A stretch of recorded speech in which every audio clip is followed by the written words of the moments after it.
हाँ तो यार अस्सलाम वालेकुम। उम्मीद है सब खैरियत से होंगे। मैंने सोचा यार एक वीडियो बनाता हूँ। बड़ा लोगों का सवाल आया था कि यार जब हम कनाडा आ जाते हैं तो मंथली क्या एक्सपेंसेस वगैरह हो जाते हैं हम लोगों के, और कितना रूम का खर्चा होता है, कितनी ग्रॉसरी होती है, कितना बस का खर्चा होता है, क्या क्या नॉर्मल जो एवरेज खर्चे होते हैं। तो यार जब आप सबसे पहले आते हो ना कनाडा, फॉर एग्जांपल अगर आप ओंटारियो में आते हो और अब आपको सबसे पहले चूज़ करना होता है कि यार आपने किस एरिया में रहना है। फॉर एग्ज़ाम्पल अगर आप मिसिसागा आते हो तो मिसिसागा में अगर आप शेयरिंग रूम लेते हो तो तकरीबन 600 से 800 चल रहा है अभी नॉर्मल, और अगर आप प्राइवेट लेते हो तो 800 से 1000 चल रहा है अभी फ़िलहाल।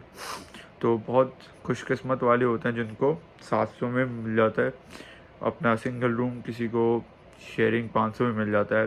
But now days this is the fact that mortgage has been increased, and due to the mortgage the owners have increased the rent too.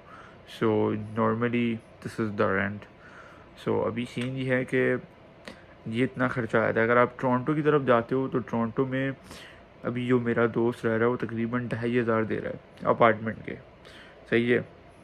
तो वो भी वर्क परमिट पे है तो उसको इतना मसला नहीं होता, और उसके साथ एक और बंदा रहता है। तो टोरंटो का अलग है। ब्रैम्पटन आओगे सेम हिसाब किताब है।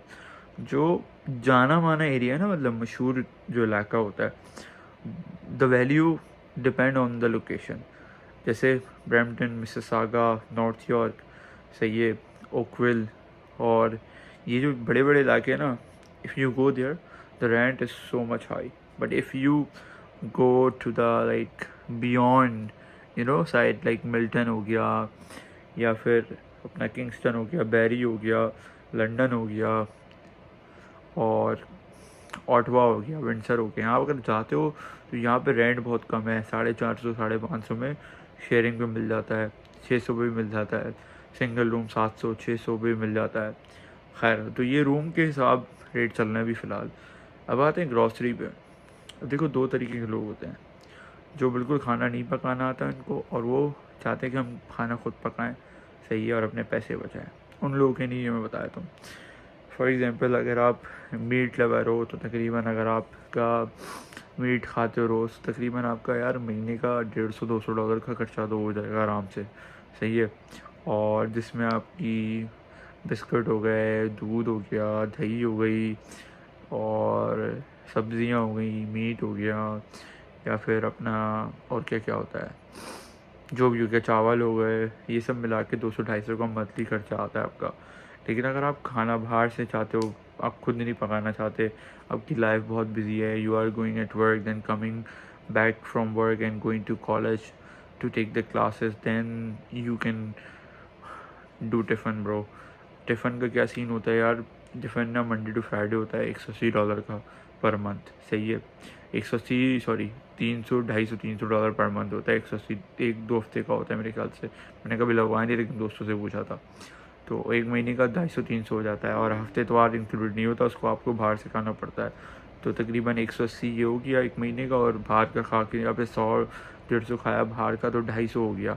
तकरीबन 250 ये, 250-300 वो, 550। सही है, ये हो गया आपकी ग्रॉसरी, और उसके खाने के हो गए, टिफ़न के हो गए। उसके बाद फिर आपका आ गया बस का खर्चा। अब अगर आप ब्रैम्पटन में रहते हो, सही है, तो यहाँ पे ब्रैम्पटन की बसेस चलती हैं। 3.78 समथिंग डॉलर का एक फेयर लगता है 2 घंटे का। 2 घंटे के दरमियान आप मिसिसागा में घूमो, या मिसिसागा में घूम सकते हो आप।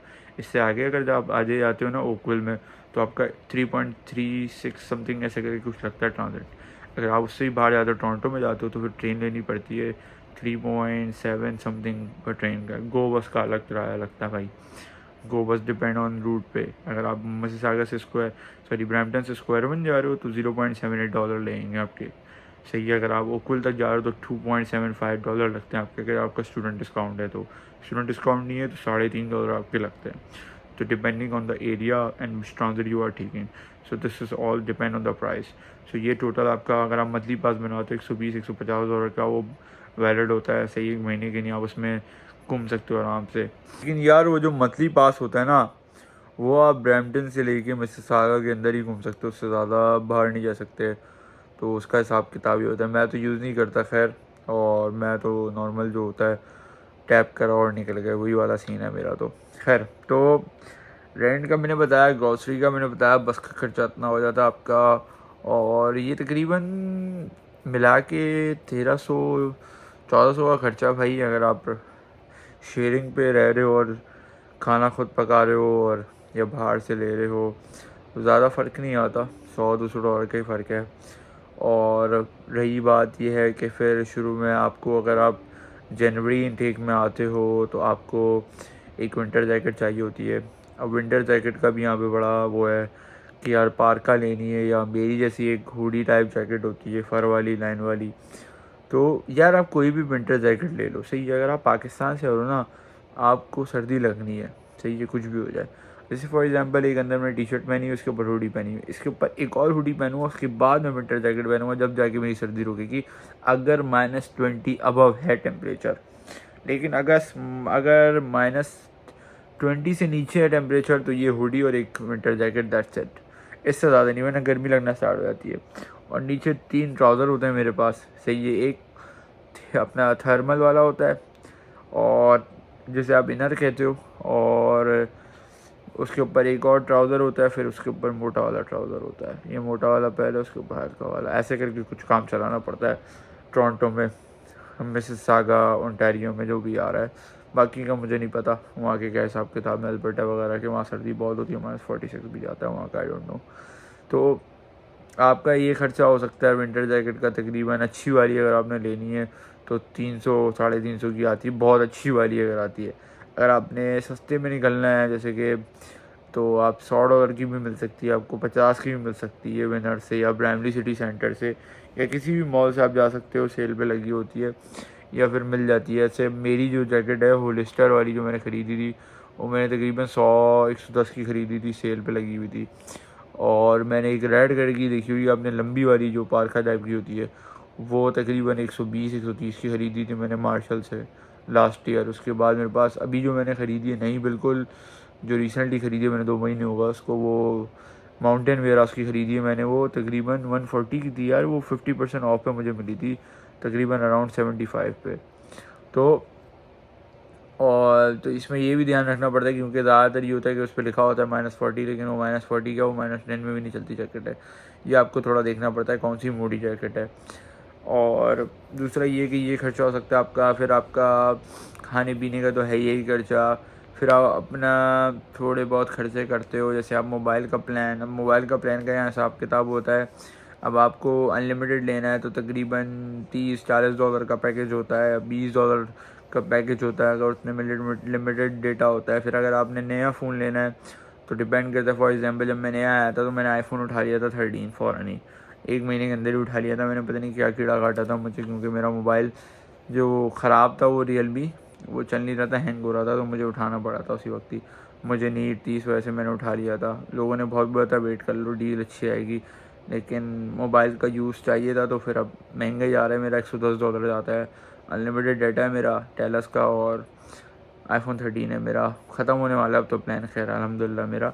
लेकिन अगर आप अभी जाते हो तो आपको आईफोन 15 प्रो मैक्स 100 के अंदर मिल जाएगा, सॉरी 100 नहीं, 110-120 के अंदर मिल जाएगा आराम से, जो कि बहुत अच्छा मुनासिब रेट है। आईफोन 13 आपको $80 के अंदर मिल जाएगा। तो ये रेट होता है। आईफोन आप इजीली यूज़ कर सकते हो, इंस्टॉलमेंट पे ले सकते हो। लैपटॉप आप इंस्टॉलमेंट पे, नया बच्चा आता है उसको लैपटॉप चाहिए होता है।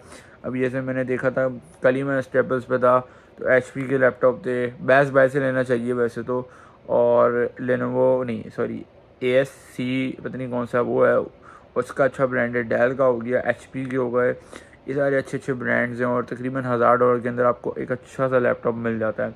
550-600 के अंदर भी मिल जाता है आपको, लेकिन डिपेंड करता है आपकी एकेडमिक रिक्वायरमेंट्स पे, कितना जीबी आपको चाहिए, कौन कौन से सॉफ्टवेयर आपने डाउनलोड करने होंगे। मामूली यूज़ करना है 550-500 का बेस्ट है, वो भी इंस्टॉलमेंट पे मिल जाता है, इंटरेस्ट फ्री होता है, लेकिन सही है। तो ये बात याद रखना। तो ये सारे कुछ खर्चे हो सकते हैं आपके जब आप कनाडा आ सकते हो। अगर आपको कोई और सवालात हों तो ज़रूर मुझे मेंशन करिएगा, मुझे बताइएगा, मैं अपनी नेक्स्ट वीडियो में ज़रूर उसके ऊपर डिटेल वीडियो बना के और आपको बताऊंगा कि हाँ यार ये खर्चा हो सकता है।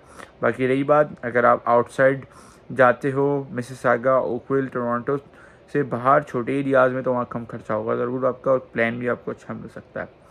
तो ये आज की वीडियो थी कि after coming to Canada what can be your monthly expenses. बाकी फिर मिलते हैं इंशाल्लाह ताला। अल्लाह हाफ़िज़।